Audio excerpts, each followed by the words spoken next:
Assalamualaikum teman-teman. Halo semua. Di sini kita akan menyampaikan tentang pengelolaan perbekalan farmasi di rumah sakit. Sebelum masuk ke pemateri, alangkah baiknya kita perkenalan terlebih dahulu. Di sini saya Roisa Zakia Zahra sebagai moderator beserta pemateri. Saya Margareta Jayaning Arum.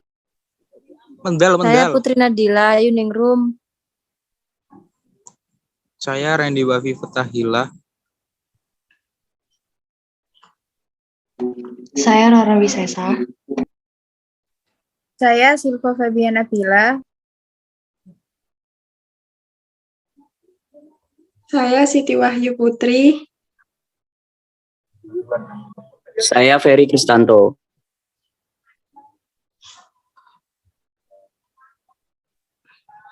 Baik, itu adalah perkenalan dari kelompok kami. Kemudian, materi selanjutnya akan dijelaskan oleh Margareta. Baik, saya akan menjelaskan tentang apa itu pengelolaan perbekalan farmasi di rumah sakit. Pengelolaan perbekalan farmasi atau sistem manajemen perbekalan farmasi merupakan suatu siklus kegiatan yang dimulai dari perencanaan sampai evaluasi yang saling terkait antara satu dengan yang lain. Kegiatannya mencakup perencanaan, pengadaan, penerimaan, penyimpanan, pendistribusian, pengendalian, pencatatan, dan pelaporan, penghapusan, monitoring, dan evaluasi.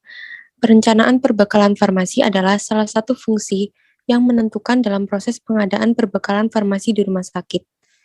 Kegiatan pengelolaan sediaan farmasi, alat kesehatan, dan bahan medis habis pakai meliputi pemilihan, perencanaan, pengadaan, penerimaan, penyimpanan, dan pendistribusian.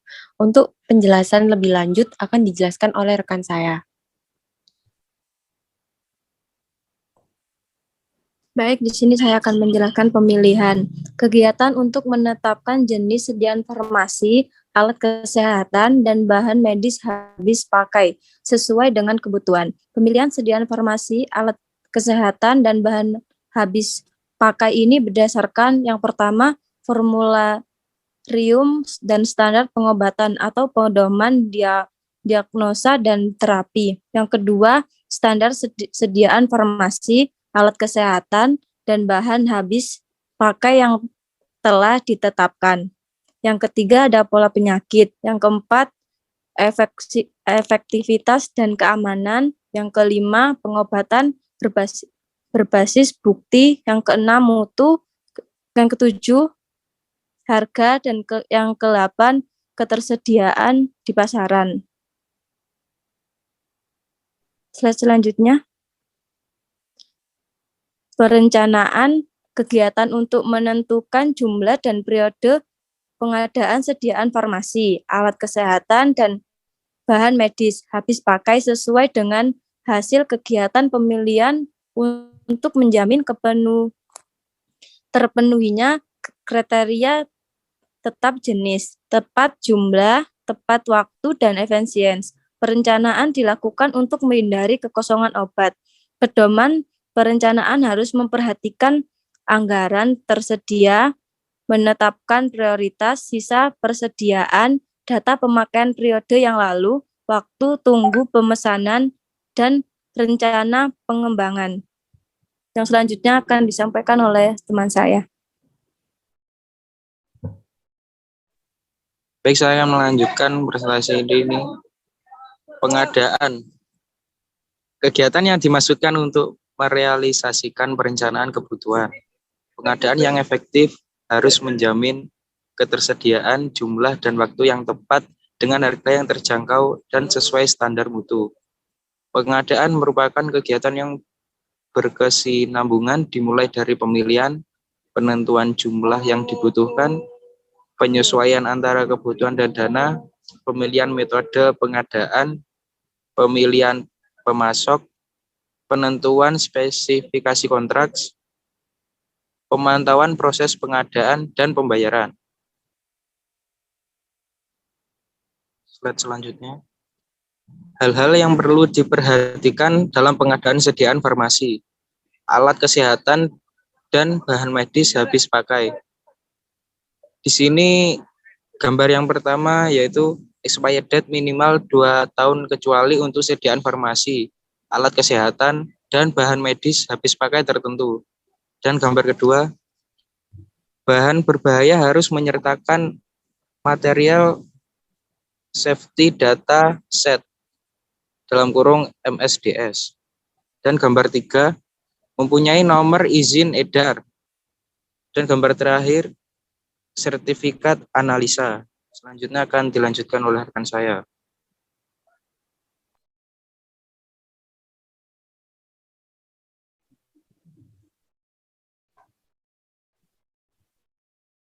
Selanjutnya yaitu rumah sakit biasanya harus memiliki mekanisme yang mencegah kekosongan stok obat yang secara normal tersedia di rumah sakit dan mendapatkan obat saat instalasi farmasi tutup. Pengadaannya yaitu dapat dilakukan melalui yang pertama itu ada pembelian, yang kedua produksi sediaan farmasi, dan yang ketiga sumbangan atau dropping.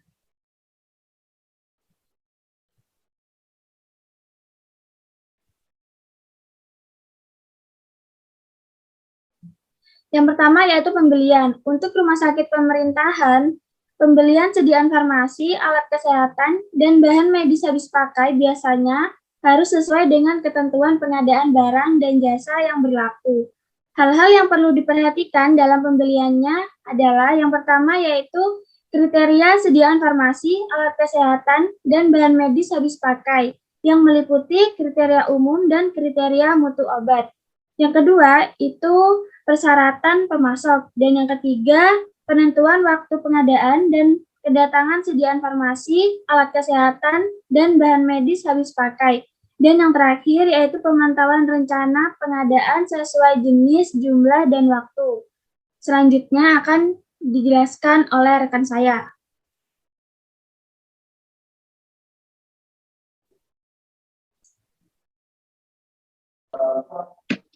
Baik, yang berikutnya adalah produksi sediaan farmasi. Apa sih produksi sediaan farmasi? Ini merupakan kegiatan di mana mengubah bentuk, membuat, serta mengemas kembali sediaan farmasi, baik steril maupun non-steril, untuk memenuhi pelayanan kebutuhan di rumah sakit. Nah, instalasi farmasi rumah sakit ini dapat memproduksi sediaan tertentu apabila yang pertama tidak ada di pasaran, kemudian lebih murah jika diproduksi sendiri, kemudian dengan formulasi khusus, atau dengan kemasan yang lebih kecil atau repacking, kemudian untuk penelitian, dan yang terakhir adalah sediaan farmasi yang tidak stabil dalam penyimpanan atau harus dibuat baru. Next.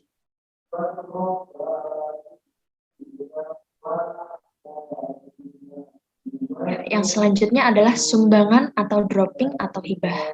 Nah, kegiatan penerimaan dan penggunaan ini, instalasi farmasi harus melakukan pencatatan dan pelaporan. Nah, seluruh kegiatan ini harus disertai dokumen administrasi yang lengkap dan jelas. Nah, instalasi farmasi ini berhak memberikan rekomendasi kepada pimpinan rumah sakit untuk mengembalikan atau menolak sumbangan jika hal tersebut itu tidak bermanfaat bagi kepentingan pasien rumah sakit. Untuk materi yang selanjutnya akan dijelaskan oleh rekan saya.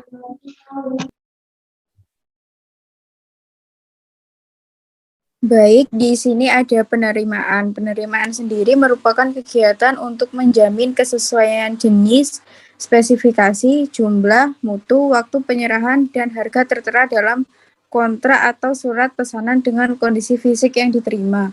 Semua dokumen terkait penerimaan barang harus tersimpan dengan baik. Untuk slide selanjutnya.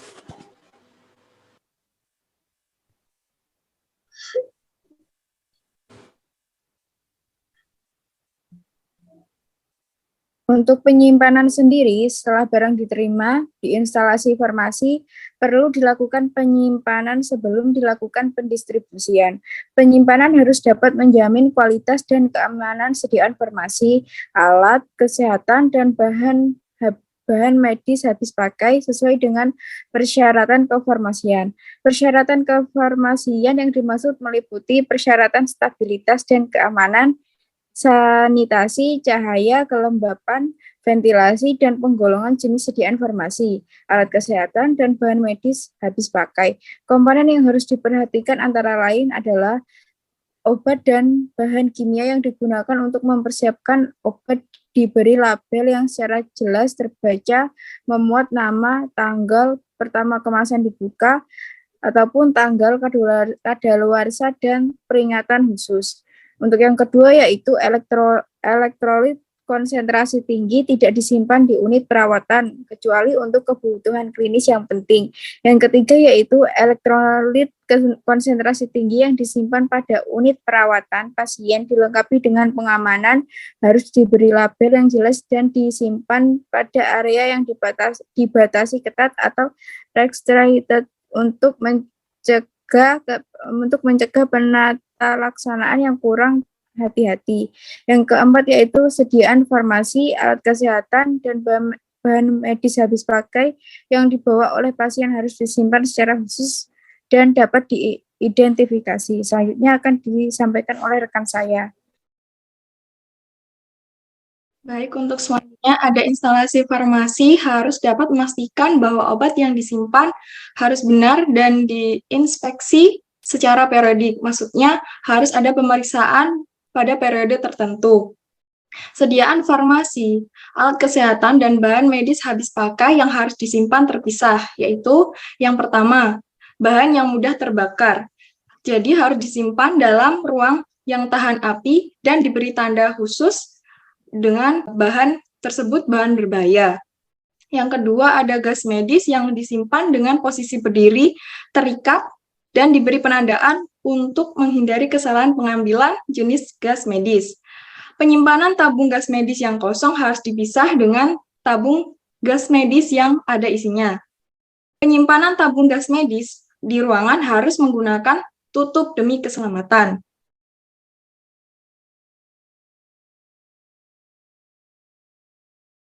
Metode penyimpanan dapat dilakukan berdasarkan kelas terapi, bentuk sediaan, dan jenis sediaan farmasi, alat kesehatan, dan bahan medis habis pakai, dan disusun secara alfabetis dengan menerapkan prinsip FIFO dan FIFO, dan disertai sistem informasi manajemennya. Sistem FIFO bersifat lebih mutlak bahwa barang yang pertama kali masuk ke gudang harus dikeluarkan pertama kali. Sedangkan sistem FIFO, yaitu barang yang pertama kali keluar dari gudang, adalah barang yang mendekati masa kadaluarsa. Penyimpanan sediaan farmasi, alat kesehatan, dan bahan medis habis pakai yang penampilan atau penamaannya mirip, disebut dengan LASA, tidak ditempatkan berdekatan dan harus diberi penandaan khusus untuk mencegah terjadinya kesalahan pengambilan obat. Rumah sakit harus dapat menyediakan lokasi penyimpanan obat emergensi, tentunya untuk kondisi kegawat daruratan. Tempat penyimpanan harus mudah diakses dan terhindar dari penyalahgunaan ataupun pencurian. Pengelolaan obat emergensi harus menjamin yang pertama, jumlah dan jenis obat sesuai dengan daftar obat emergensi yang telah ditetapkan, yaitu daftar obat emergensi dapat ditempatkan atau ditempel pada tempat penyimpanan obat emergensi agar mempermudah dokter atau perawat yang akan mengambil obat tersebut. Yang kedua, tidak boleh bercampur dengan persediaan obat untuk kebutuhan lain, dan tentunya dengan tujuan agar mempermudah dokter atau perawat yang akan memakai obat.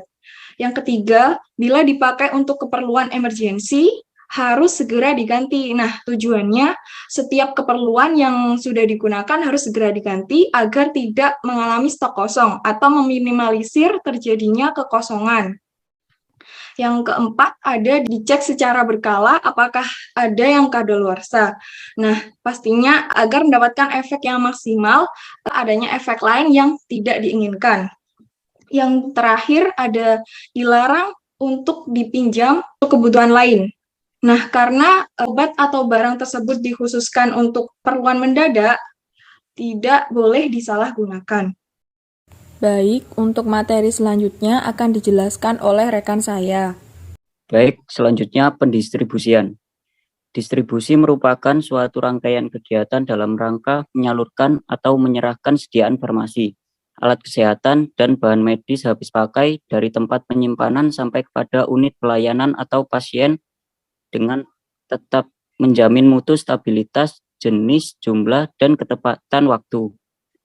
Rumah sakit harus menentukan sistem distribusi yang dapat menjamin terlaksananya pengawasan dan pengendalian sediaan farmasi, alat kesehatan, dan bahan medis habis pakai di unit pelayanan. Sistem distribusi di unit pelayanan dapat dilakukan dengan cara yang A, sistem pendistribusian lengkap di ruangan atau floor stock. Yang pertama, pendistribusian sediaan farmasi, alat kesehatan, dan bahan medis habis pakai untuk persediaan di ruang rawat disiapkan dan dikelola oleh instalasi farmasi. Yang kedua, sediaan farmasi, alat kesehatan, dan bahan medis habis pakai yang disimpan di ruang rawat harus dalam jenis dan jumlah yang sangat dibutuhkan. Yang ketiga, dalam kondisi sementara di mana tidak ada petugas farmasi yang mengelola atau di atas jam kerja, maka pendistribusiannya didelegasikan kepada penanggung jawab ruangan. Yang keempat, setiap hari dilakukan serah terima kembali pengelolaan obat floor stock kepada petugas farmasi dari penanggung jawab ruangan. Yang kelima, apoteker harus menyediakan informasi, peringatan, dan kemungkinan interaksi obat pada setiap jenis obat yang disediakan di floor stock. Selanjutnya.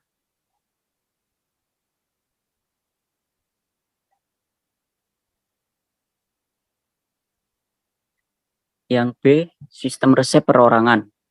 Pendistribusian sediaan farmasi, alat kesehatan, dan bahan medis habis pakai berdasarkan resep perorangan atau pasien rawat jalan dan rawat inap melalui instalasi farmasi.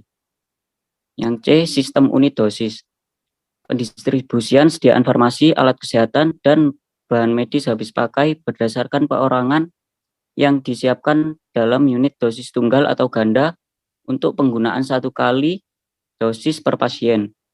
Sistem unit dosis ini digunakan untuk rawat inap. Yang D, sistem kombinasi. Sistem pendistribusian sediaan farmasi, alat kesehatan, dan bahan medis habis pakai bagi pasien rawat inap dengan menggunakan kombinasi A plus B atau B plus C atau A plus C. Sistem distribusi unit dose dispensing atau UDD sangat dianjurkan untuk pasien rawat inap mengingat dengan sistem ini tingkat kesalahan pemberian obat dapat diminimalkan sampai kurang dari 5% dibanding dengan sistem floor stock atau resep individu yang mencapai 18%. Sistem distribusi dirancang atas dasar kemudahan untuk dijangkau oleh pasien dengan mempertimbangkan yang pertama, efisiensi dan efektivitas sumber daya yang ada. Yang kedua, metode sentralisasi dan desentralisasi. Terima kasih kepada teman-teman semua, karena semua materi tadi telah disampaikan dengan sangat-sangat bagus. Sekian yang bisa kami sampaikan. Jika ada kekurangan, mohon maaf, karena yang lebih hanya perasaanku kepada dia. Wassalamualaikum warahmatullahi wabarakatuh. Waalaikumsalam warahmatullahi wabarakatuh.